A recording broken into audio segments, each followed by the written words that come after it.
Hey everyone, welcome back. There's a point every Spanish learner hits where you sound good, but you want to sound great, right? Well, that leap often comes down to mastering one specific thing. Today, we're tackling conditional clauses. This is the stuff that's going to unlock a whole new level of fluency for you. So, are you ready to finally sound like an advanced speaker? Because this is how you do it. Conditionals let you talk about everything. We're talking facts, predictions, even your biggest dreams, and maybe a few regrets. It's a non-negotiable step if you seriously want to learn Spanish. So let's dive right in. Okay, so at the heart of all this is what I like to call the eternal fight, the indicative versus the subjunctive.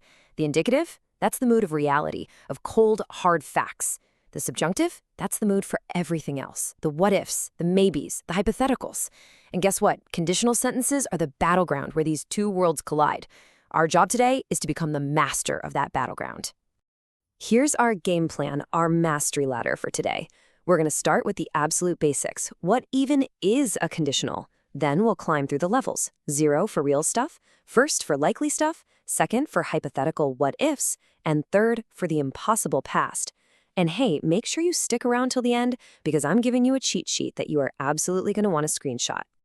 All right, let's get to it. First things first, we've got to lay the foundation. Before we start building these complex sentences, we have to ask this simple question. What exactly is a conditional clause?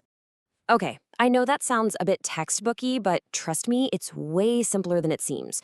Basically, a conditional clause is just the if part of a sentence. That's it. It sets up a condition, a requirement. And if that condition is met, then the main action happens. It's really just a fancy way of saying, if this, then that. Let's look at a super simple example. Si mañana no llueve, iremos al parque. If it doesn't rain tomorrow, we'll go to the park. See? The condition is if it doesn't rain. The result? We go to the park. Super straightforward, right? That's the basic idea. Okay, time to start climbing our ladder. First step, level 0, the real conditional. This one is the easiest of the bunch. We use it for things that are always true, like scientific facts and universal laws. No doubt, no maybes, just reality. And the formula couldn't be simpler. It's just si plus the present indicative followed by more present indicative. That's it. It's fact in, fact out. Easy peasy. For instance, if we cool water to 0 degrees Celsius, it freezes. See? There's no argument there. It's not a prediction, it's not a guess, it's just a scientific law. And that's the 0 conditional in a nutshell. All right, moving on up to level 1. This is the first conditional. Now we're leaving the world of 100% certainty and entering the world of high probability.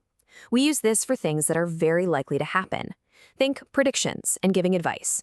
So this one actually has two main flavors. First, you can use it for predictions. The formula there is si plus present indicative and then the simple future. The second flavor is for giving advice or even commands. For that, you use si plus the present, followed by the imperative. Here's a great example for prediction. Si estudias español, aprobarás el examen DELI. If you study Spanish, you will pass the DELI exam. Now, is that 100% scientific law like water freezing? No, but the person saying it is pretty darn sure it's going to happen. It's a very confident prediction based on a likely condition. Okay, guys, get ready, because this is where things get really interesting. We're now jumping to level 2, the second conditional. This is the big one. This is where we enter the what-if world, the world of the subjunctive. We use this for daydreams, for things that are pretty unlikely to happen. Honestly, nailing this is a massive step towards sounding truly advanced. And here's the formula to prove it. Notice that big change? After the si quiere, we're now using the imperfect subjunctive. That's the magic ingredient. The second you see that, you know we're not talking about reality anymore. We're in the world of what if. This is a total game changer for your Spanish. And you've probably heard the classic example for this one. Si me tocara la lotería, compraría un coche nuevo. If I won the lottery, I would buy a new car. By using the subjunctive, tocara, the speaker is basically saying, yeah, this probably isn't going to happen, but a guy can dream, right? It's purely hypothetical. And here we are, at the top of the ladder, level 3, the impossible conditional. Now, why impossible? Simple, because it deals with the past. And as we all know, you can't go back and change the past. So this is the conditional we use for looking back, for regrets, for thinking about what could have been. So this one has a few different variations, which is super cool because it lets you talk about the past in really nuanced ways. You can talk about a past condition that would have led to a past result, or even a past condition that affects you now. But for today, we're going to focus on the most common one, a past condition with a past result. So let's look at that main structure in action. Si hubiera hecho el curso, habría podido hablar en español. If I had taken the course, I would have been able to speak Spanish. So what's the reality here? I didn't take the course, and as a result, I couldn't speak Spanish. See, both the if part and the then part are stuck in the past, totally impossible to change now. And that's it. We made it to the top of the ladder. You guys did an awesome job. So, like I promised, it's time to put it all together.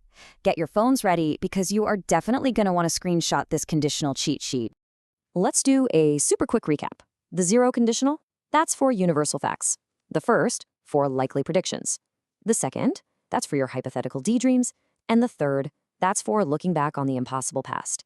This little table has everything you need: the type, the formula, and when to use it.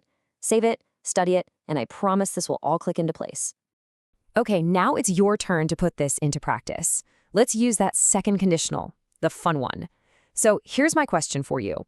What's one thing you would do if you won the lottery? I want you to write a full sentence in Spanish using what you just learned and drop it in the comments. I'm really excited to see what you come up with. Thanks so much for watching, and I'll catch you in the next one. Adios!